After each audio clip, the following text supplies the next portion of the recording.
কোনো কথাই বুঝতে পারছি না। তাছাড়া বললাম না, আপনার কোথাও ভুল হচ্ছে। ভুল আমার হচ্ছে না ঝিলিক, ভুল তোর হচ্ছে। তুই ভুল করছিস। বাইরের জগৎটা সম্বন্ধে তোর কোনো ধারণা নেই। এই যে সারা রাত তুই বাড়ির বাইরে ছিলি, জানিস কত বড় বিপদ হতে পারত। বিপদ? কিসের বিপদ? কোন বিপদটা হওয়ার আমার বাকি আছে? নিজের বাড়ির নিরাপত্তা কোন ভালোটাই বা আমার করেছে, আর কোন বিপদ থেকেই বা আমায় রক্ষা করেছে? তোর কি হয়েছে ঝিলিক? তুই এরকম করছিস কেন হঠাৎ করে? কি হলো বল, কেন করছিস তুই এরকম? কি হয়েছে তোর? কি কেন এরকম বলছিস বল, কি হয়েছে?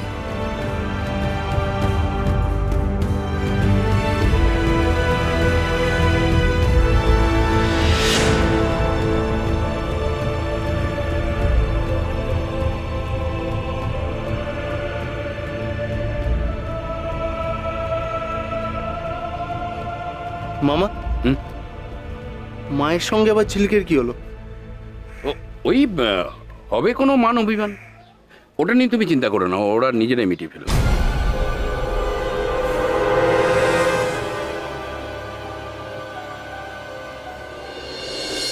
ঝিলিক, আমি জানি না তোর কি হয়েছে, কিন্তু তুই আমার সঙ্গে যেটা করছিস সেটা ঠিক করছিস না। ঠিক ভুল আজ যে আমার কাছে সব সমান। যার কাছে জীবনের মানেটাই হারিয়ে যায়, তার কাছে যে অন্য কোনো কিছুর মানে থাকে না। তুই যদি নিজের জীবন থেকে নিজেকে একা করে নিতে চাস তাহলে তো এটা হবেই। তুই কেন নিজেকে একা করে নিতে চাইছিস? তুই একবার আমার কথাটা ভাব। কাল সন্ধ্যা থেকে আমি তোকে পাগলের মতো খুঁজছি, পাগলের মতো। আমার শরীর, আমার মন আমার কিছু দিচ্ছে না, আমি এত দখল নিতে পারছি না ঝিলিক। আমার কথাটা তো একবার ভাববি নাকি? আমার কথাটা তো ভাববি, আমার কষ্টটা তো বুঝবি নাকি? আজকে তোর আমাকে এত খারাপ লাগছে যে তুই সেটাও বুঝতে চাইছিস না। কেন এরকম করলে আমার সাথে? কেন এরকম করলে বলো? বলো না, বলো না। পৃথিবীতে তো সব থেকে বেশি বিশ্বাস আমি তোমাকে করেছিলাম।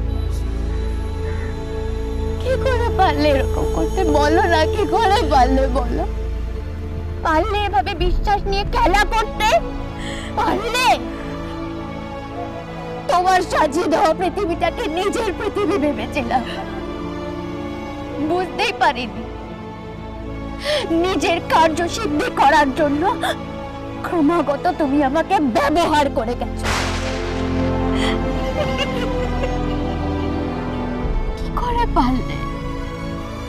আমার মন, আমার বিশ্বাস, আমার জীবনটাকে এইভাবে খেলা করতে চবে না আমাকে, একদম চবে না। নিজের প্রতিহিংসার খেলায় একটা খুঁটির মতো শুধু আমাকে ব্যবহার করেছো তুমি। কি করে পারলে? কি করে পারলে? এক মিনিট মামা, কোথায় যাচ্ছ? এটা তো মান অভিমানের ব্যাপার নয়, নিশ্চয়ই অন্য কিছু একটা বড় প্রবলেম হয়েছে। ভাগ্নে, ওদের প্রবলেম ওদের সলভ করতে দাও, তুমি আমি গিয়ে কিচ্ছু করতে পারবো না। ভাগ্নে,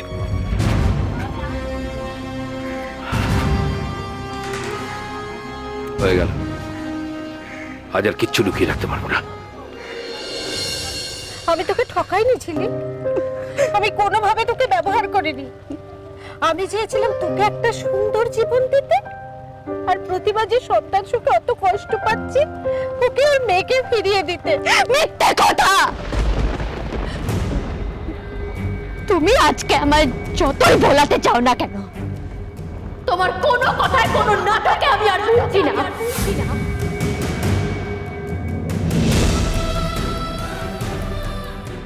নাটক? হ্যাঁ নাটক। তোমার সাজানো নাটকে আমার ভূমিকা তো তুমি লিখে দিয়েছো।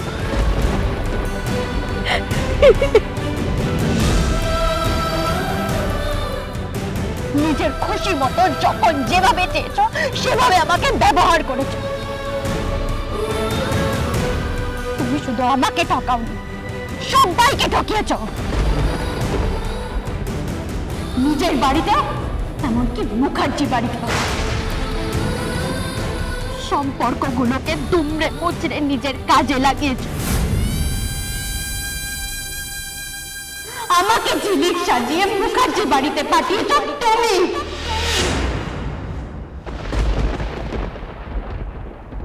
তোমার জন্য ওই বাড়ির পরীকে গঙ্গা সাজতে হয়েছে।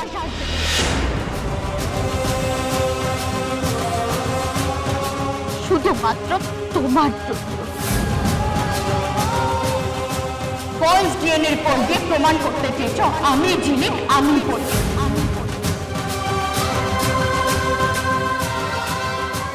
এই সবটা তোমার প্রতিশোধের খেলা, তোমার, শুধুমাত্র তোমার। ভুল করছিস ঝিলিক, কোনো প্রতিশোধ না, কোনো প্রতিশোধ না রে, প্রায়শ্চিত্ত।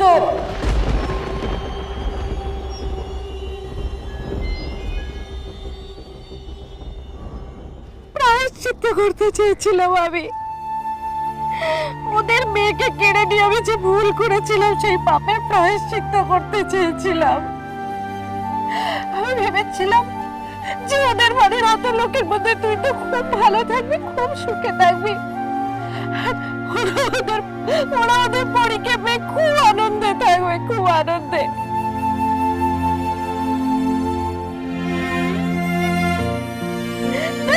সবার ভালো করতে গিয়ে আজকে আমাকে আমার স্বামী সন্তানের কাঠ গোড়ায় দাঁড়াতে হচ্ছে।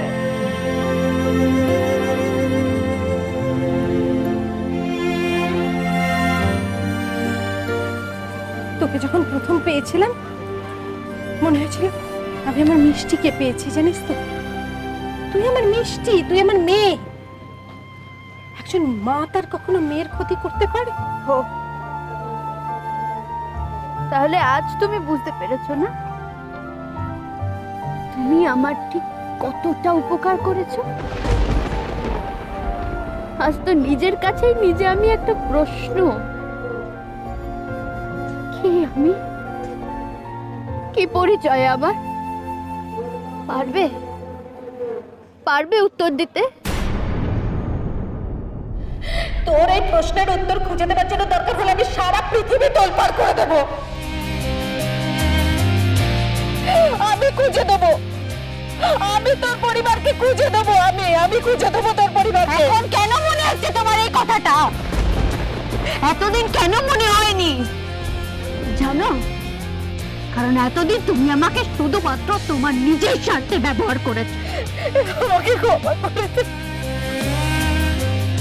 ক্ষমা করে দে। আমি তো তোর মা, আমাকে ক্ষমা করে দে ঝিলিক।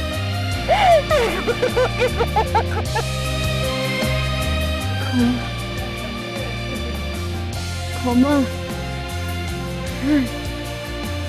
ক্ষমা চাইতে হবে আমার যে একজনের কাছে ক্ষমা চাওয়া বাকি আছে।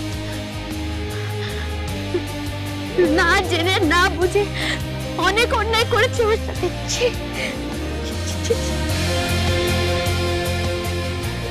সময় থাকতে থাকতে আমাকে ক্ষমা ক্ষমা চাইতে হবে, যেতে হবে। ঝিলিক, ঝিলিক, ঝিলিক।